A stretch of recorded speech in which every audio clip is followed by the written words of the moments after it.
Hi, this is Daryl Maya. Today is Thursday, December 10th, 2009. I want to go over some news today, and then I want to finish up today with some scriptures that I didn't get to yesterday that I want to continue yesterday's scriptures a little bit. But a lot going on I want to talk to you about. First of all, they are talking, of course they're in Copenhagen, all the leaders of the world, 192 countries represented there this week and next week. And here is the real inconvenient truth. I am reading this story from the Financial Post. It's amazing where you can find real news. This says the whole world needs to adopt China's one-child policy. Okay, all these people, the inconvenient truth overhanging the UN's Copenhagen conference is not that the climate is warming and cooling, but that humans are overpopulating the world. China's got this one-child policy, and they think that's the only way to reverse the disastrous global birth rate, which currently is 1 million births every 4 days. Every 4 days! Another million people. Wow!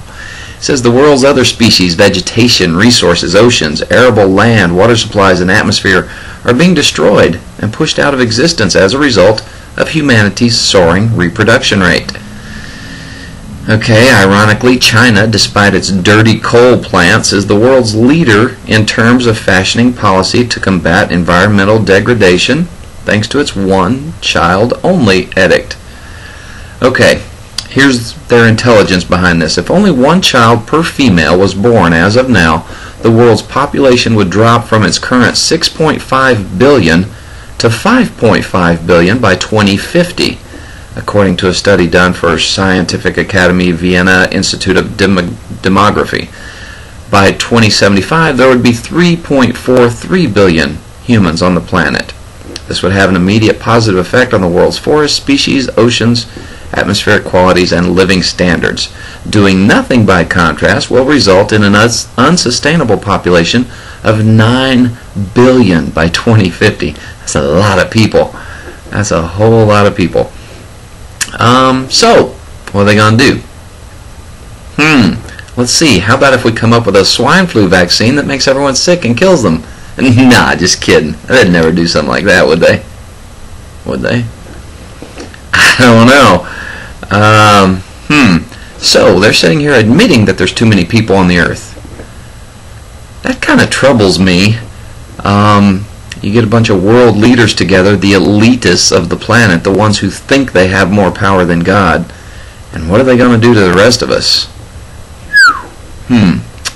Don't know. Doesn't sound good, though, and I don't think too many good things can come from it. Hey, good news is there's too many people on the planet. The bad news is half of you gotta go. Ugh, kind of scary. Well, I'll tell you what. God's got a plan for that, because there is a war that is talked about in Revelation that says 1/3 of mankind will be destroyed.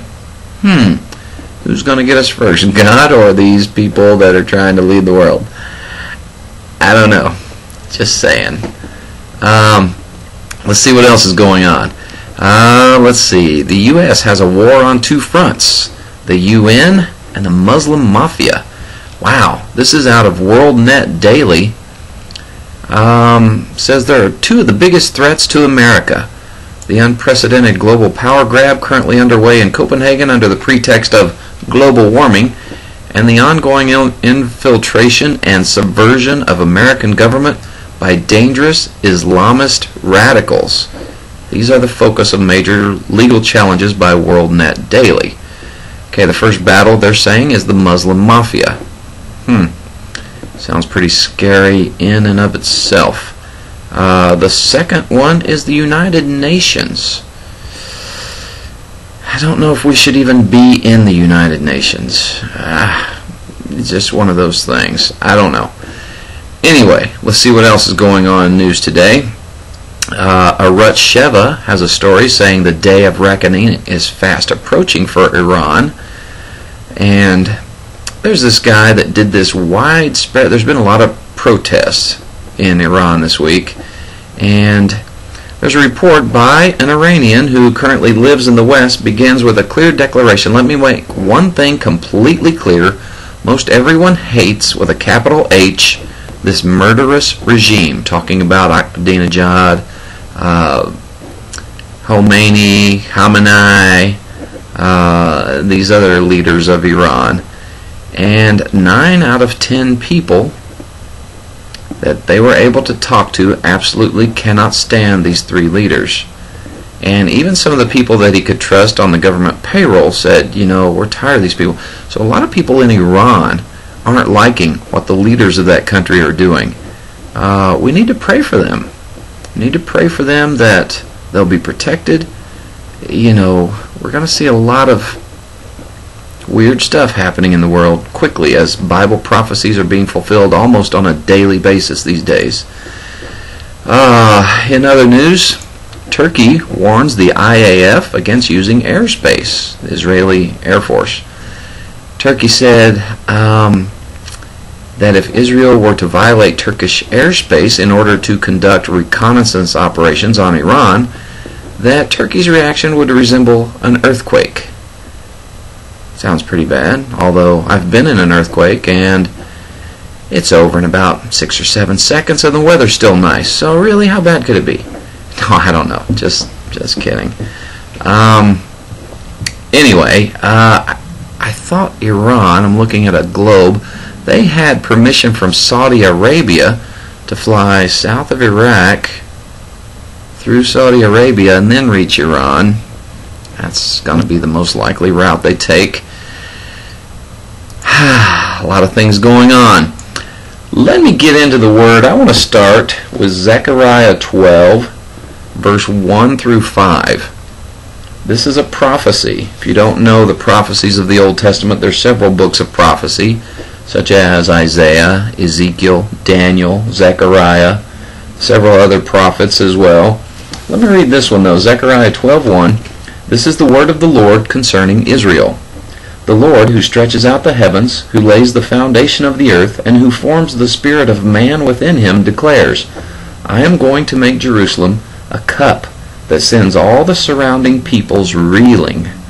Judah will be besieged as well as Jerusalem. On that day, when all the nations of the earth are gathered against her, I will make Jerusalem an immovable rock for all the nations. All who try to move it will injure themselves. On that day I will strike every horse with panic and its rider with madness, declares the Lord. I will keep a watchful eye over the house of Judah, but I will blind all the horses of the nations. Then the leaders of Judah will say in their hearts, the people of Jerusalem are strong, because the Lord Almighty is their God. Yeah, eventually everyone's going to know the truth. I just hope it's not too late by that time. Let's go to Zechariah 14, verses 12 through 14. And that says, This is the plague with which the Lord will strike all the nations that fought against Jerusalem. Their flesh will rot while they are still standing on their feet. Ugh. Their eyes will rot in their sockets, and their tongues will rot in their mouths. Sounds pretty gross, doesn't it? Although it sounds pretty fast, too, so maybe they won't suffer a whole lot. What can do that? I can tell you one thing that can do it. A nuclear bomb will do that very thing. Don't believe me? Ask some of the survivors of Hiroshima, Japan. They said they saw clumps of charred bodies all over the streets that day. Let's continue. On that day, men will be stricken by the Lord with great panic. Each man will seize the hand of another, and they will attack each other. Judah, too, will fight at Jerusalem. The wealth of all the surrounding nations will be collected. Judah's going to fight at Jerusalem? Let's see. Judah's part of the land that's going to be given to the Palestinians very soon. Curious. Who would have seen that coming? Israel giving up land and then they fight against them? Come on. That could never happen. Oh yeah, they had that Gaza thing.